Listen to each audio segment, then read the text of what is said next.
Hello dear students. तो इस video में हम समझेंगे कैटायनिक हाइड्रोलिसिस। तो चलिए समझते हैं क्या होता है कैटायनिक हाइड्रोलिसिस और इसका यूज़ कहाँ पर होता है।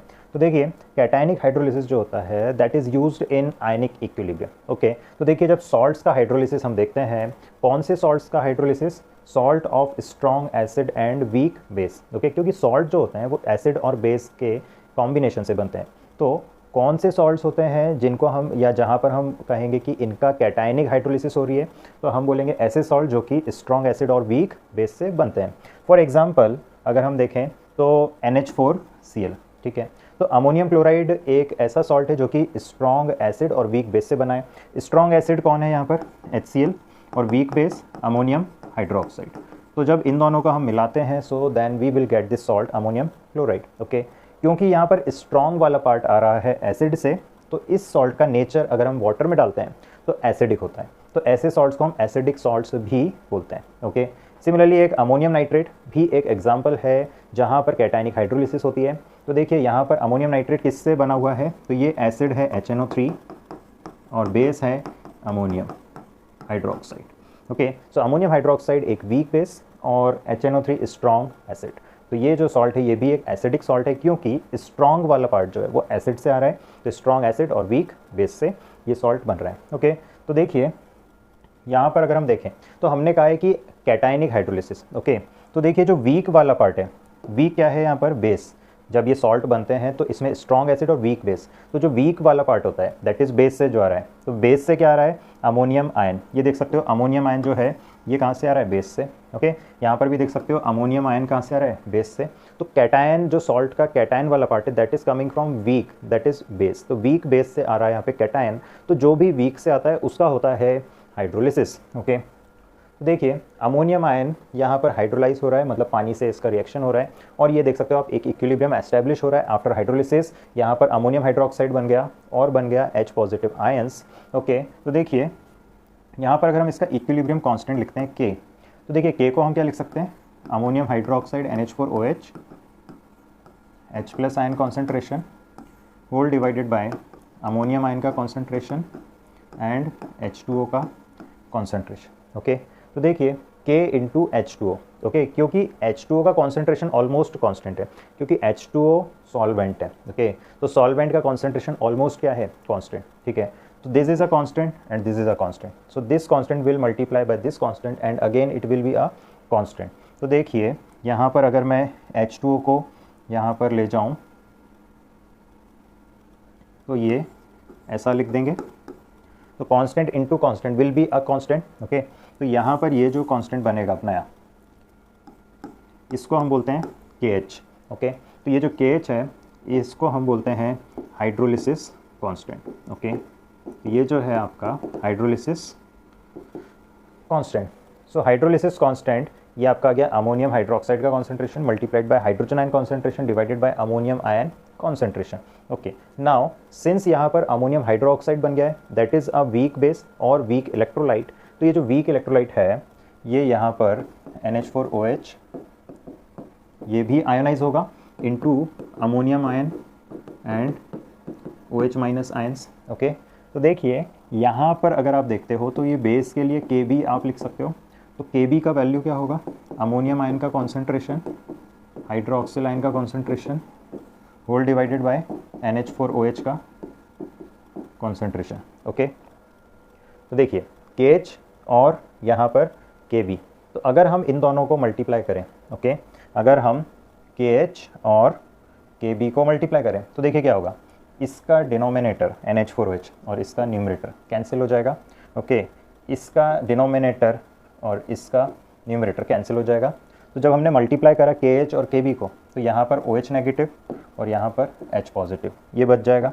मतलब KH मल्टीप्लाइड बाय Kb क्या दे रहा है आपको? H positive ion concentration multiplied by OH negative ion concentration. Okay, तो ये जो वैल्यू होता है concentration of H positive and OH negative का मल्टीप्लिकेशन, इसको हम बोलते हैं dissociation constant of water. Okay, तो KW इज इक्वल टू क्या हो गया? KH into KB। Okay, so this is a important formula. इसको आप ऐसा भी लिख सकते हो कि हाइड्रोलिसिस कांस्टेंट क्या हो गया? KW bye KB। ओके, अब जैसे हम लोग डिग्री ऑफ आयनाइजेशन पता करते हैं, उसी तरह से क्योंकि यहाँ पर अमोनियम आयन का हाइड्रोलिसिस हो रहा है, तो अमोनियम आयन के लिए डिग्री ऑफ हाइड्रोलिसिस अब हम लोग फाइंड आउट करते हैं। तो देखिए ये अमोनियम आयन का हाइड्रोलिसिस हो रहा था, तो NH4OH plus H positive. Okay, तो अगर हम कहें कि हमारे पास में इसका इनिशियल कॉन्सेंट्रेशन कितना है C, और C में से अगर हम कहें कि H है डिग्री ऑफ हाइड्रोलिसिस, तो ये कितना बचेगा C minus CH। Okay, ammonium hydroxide कितना बन जाएगा CH, और H पॉजिटिव कितना बन जाएगा CH। तो यहाँ पर जो KH का फॉर्मूला होता है वो क्या होता है, अभी हम लोगों ने देखा NH4OH का कॉन्सेंट्रेशन इंटू H प्लस का concentration whole upon ammonium ion का कॉन्सेंट्रेशन। ओके, तो यहाँ पर अगर हम ये वैल्यूज़ रख दें, ठीक है, अगर हम यहाँ पर ये वैल्यूज़ रख दें तो देखिए क्या बन जाएगा, ये CH whole upon C minus CH। तो देखिए C से C कैंसिल हो जाएगा। ओके, तो देखिए आपका जो KH है वो क्या आ जाएगा, देख सकते हो H square CH square 1 minus H। Okay, अब देखिए क्योंकि यहाँ पर H जो होता है डिग्री ऑफ हाइड्रोलिसिस वो 1 से काफ़ी छोटा होता है, तो 1 माइनस H को हम नियरली क्या लिख सकते हैं 1। ओके, और ये क्या हो जाएगा CH स्क्वायर। ओके, तो H that is degree of hydrolysis जो हम कैलकुलेट करना चाहते थे, ठीक है, उसको हम क्या लिख सकते हैं KH/C। ओके, तो हमारे पास एक और फार्मूला आ गया डिग्री ऑफ हाइड्रोलिसिस का, that is under root of KH/C। Okay, अब देखिए अभी हम लोगों ने देखा हाइड्रोजन आयन कॉन्सेंट्रेशन कितना है CH। ओके, तो हाइड्रोजन आयन कॉन्सेंट्रेशन अगर मैं pH पता करना चाहता हूँ तो मुझे हाइड्रोजन आयन कॉन्सेंट्रेशन भी पता होना चाहिए। तो H का वैल्यू हम लोग यहाँ पर अगर रखते हैं तो KH/C। ओके, तो ये क्या दे देगा आपको, under root of KH/C under root में। ओके, और इसको C मल्टीप्लाई हो रहा है तो क्या दे देगा ये under root of KH into C। This is your hydrogen ion concentration. Okay, तो देखिए अब अगर हम यहाँ पर लिखना चाहते हैं minus log of H positive, क्योंकि pH क्या होता है, pH होता है आपका minus log of H positive. Okay, तो यहाँ पर अगर मैं लिखता हूँ तो minus log of H positive concentration क्या है, इस पूरे को अंडर रूट को मैं क्या लिख सकता हूँ KH इंटू C होल की पावर 1/2। ठीक है, तो देखिए जो पावर है ये यहाँ पर बाहर आ सकती है। ओके, तो ये देखिए माइनस हाफ और ये आपका log KH plus log C whole bracket. Okay, now ये जो KH है आपका, ठीक है, ये जो आपका KH है, KH का फॉर्मूला अभी हम लोगों ने देखा था क्या होता है,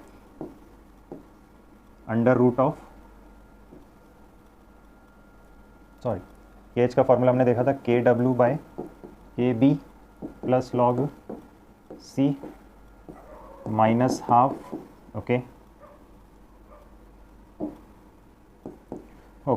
तो यहाँ पर अगर हम देखें तो इसको सॉल्व करने पर क्या आएगा, log KW minus log KB plus log C half और ये माइनस। ओके, अब देखिए minus log KW। Okay, minus log KW क्या दे देगा आपको, अगर मैं हाफ बाहर रखूँ तो चलो माइनस लॉग KW हो गया। Now this is minus log of KB। Okay, तो ये प्लस हो गया लॉग KB और ये हो गया माइनस लॉग C। ठीक है, अब देखिए माइनस लॉग KW क्या होता है PKW।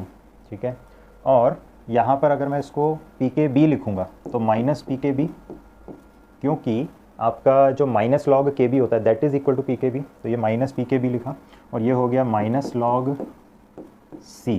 ओके, अब देखिए अगर मैं यहाँ पर लिखता हूँ PKW/2, अगर हम 25 डिग्री सेल्सियस पे देखें तो PKW का वैल्यू होता है 14। ओके, तो 14/2 क्या हो जाएगा 7 minus half PKB plus log C। Okay, so this is equal to the pH। Okay, तो कैटायनिक हाइड्रोलिसिस अगर आपकी हो रही हो, जैसे कि सॉल्ट हमने देखे, ammonium chloride, ammonium nitrate, okay, तो उनके केस में जो पीएच का वैल्यू होगा वो होगा ये फॉर्मूला, और केएच का वैल्यू क्या होगा, KW/KB। याद रखने के लिए आप कैसे याद रख सकते हो, KW अपॉन वीक वाला पोर्शन कौन सा था, बेस, तो बेस के लिए KB यहाँ पर आएगा, ठीक है। और ये आपको फॉर्मूलेज अच्छे से याद रखना है। सो आई होप आपको ये कॉन्सेप्ट क्लियर हुआ। Thank you for watching, all the best, bye bye.